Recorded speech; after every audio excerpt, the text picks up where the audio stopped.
ce qu'on appelle les barbages, donc c'est avec un débarbeur, c'est un pinceau, je vous montrerai, où on va délicatement enlever le surplus. Oui, après, oui, on appuie au dernier moment. Là, on pose, et ensuite, on va appuyer avec une feuille de papier. Vous avez mis de la colle. Hein? Hop, oui, vous ne faites que le poser. Comme ça. Après, on s'occupera de lisser, de le faire coller. Et pour le moment, voilà. Miette, hein, on va dire, c'est récupéré pour faire de l'or moulu. Oui, non, mais vous pouvez les regrouper. Hein.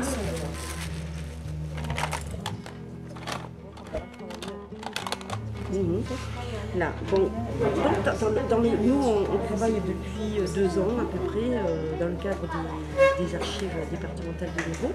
On est missionné pour aller présenter les manuscrits qui font partie de notre patrimoine, qui font partie de notre histoire du département. Donc il y a différents manuscrits, hein. Alors ça commence par des manuscrits qui ont été faits au 9e siècle, au départ sur des volumens, des rouleaux, et puis qu'on a retranscrits sur des livres, sur des codex. Voilà, donc il y a le travail, la partie écriture, calligraphie, et puis il y a une partie enluminure, même si c'est pas de l'enluminure très évolué, comme on a vu dans les bibliothèques, tout ce qui était religieux.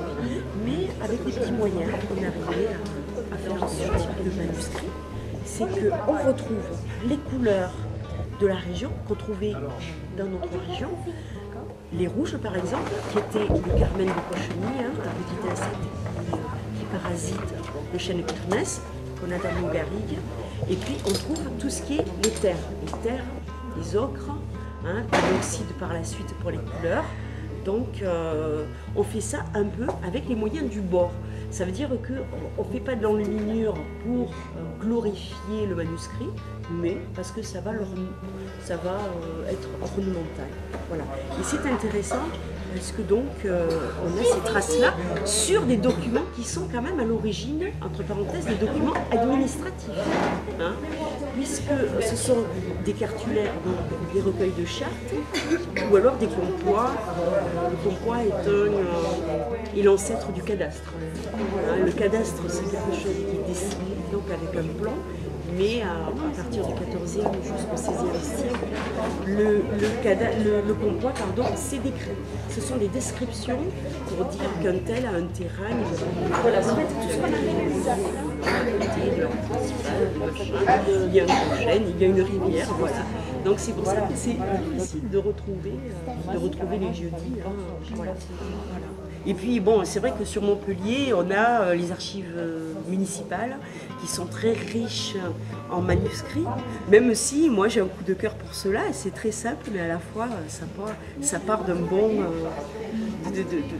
pour enjoliver la page, quoi. Mais c'est vrai qu'après on peut trouver des choses en enluminure, de l'ordre de la miniature, voilà.